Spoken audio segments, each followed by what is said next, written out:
नमस्कार दोस्तों, स्वागत है आपका हमारे चैनल तथास्तु में। दोस्तों, ये तो हम सब जानते हैं कि हमारा शरीर नश्वर है और आत्मा अमर है।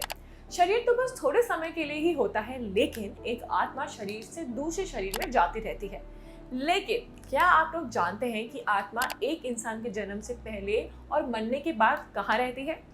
तो चलिए आज इस वीडियो में हम आपको इसी चीज के बारे में बताने वाले हैं। वीडियो शुरू करने से पहले हमारे चैनल को सब्सक्राइब करना बिल्कुल ना भूलें और वीडियो को एंड तक जरूर देखना। तो दोस्तों, हम आपको बता दें कि इंसान की जन्म, मरण और हर चीज के लिए गरुड़ पुराण में ऑलरेडी लिखे हुए हैं। गरुड़ पुराण के अनुसार जब किसी की मृत्यु होती है तो उसी समय यमराज के 2 सिपाही उस व्यक्ति की आत्मा को लेने धरती पर आ जाते हैं।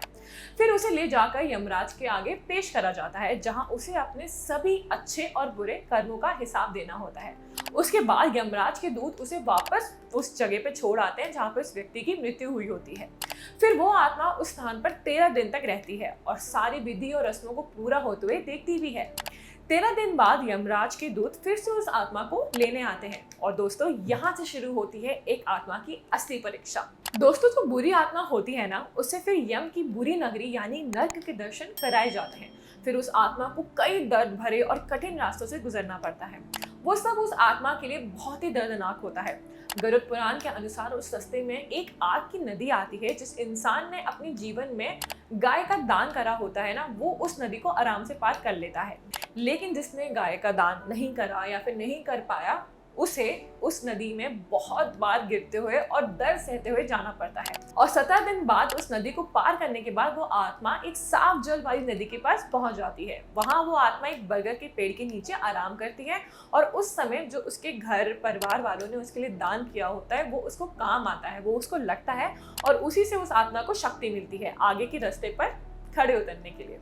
आगे फिर उसे यमराज के पास ले जाया जाता है और जिस आत्मा ने शिव की भक्ति नहीं कर रखी होती उसे शुद्धि के लिए नरक में भेज दिया जाता है और वहां उसे कई सारी कठिनाइयों का सामना करना पड़ता है।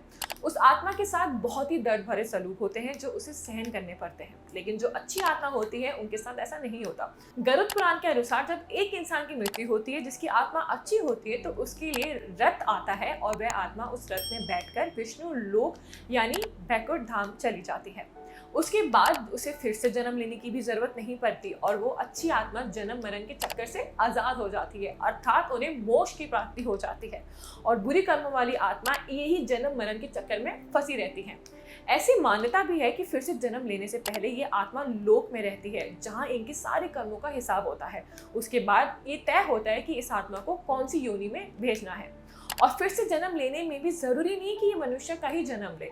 अपने कर्मों के हिसाब से ये किसी भी जानवर या कीड़े के रूप में भी जन्म ले सकते हैं। तो ये होता है एक आत्मा के मरने के बाद और फिर से जन्म लेने के पहले का सफर। दोस्तों, इसलिए हमसे कहा जाता है कि आप अच्छे कर्म करो ताकि मरने के बाद आपको स्वर्ग मिले और मोक्ष प्राप्ति हो जाए। आज की वीडियो के लिए बस इतना ही। मैं उम्मीद करती हूँ आपको मेरी वीडियो से थोड़ी बहुत जानकारी तो मिली होगी। वीडियो पसंद आई हो तो वीडियो पर लाइक, शेयर और कमेंट करना बिल्कुल ना भूलें। और चैनल को अगर अभी तक सब्सक्राइब नहीं किया है तो जल्दी से सब्सक्राइब भी कर ले। हम आपसे मिलते हैं हमारी अगली वीडियो में। अपना ख्याल रखें। नमस्कार।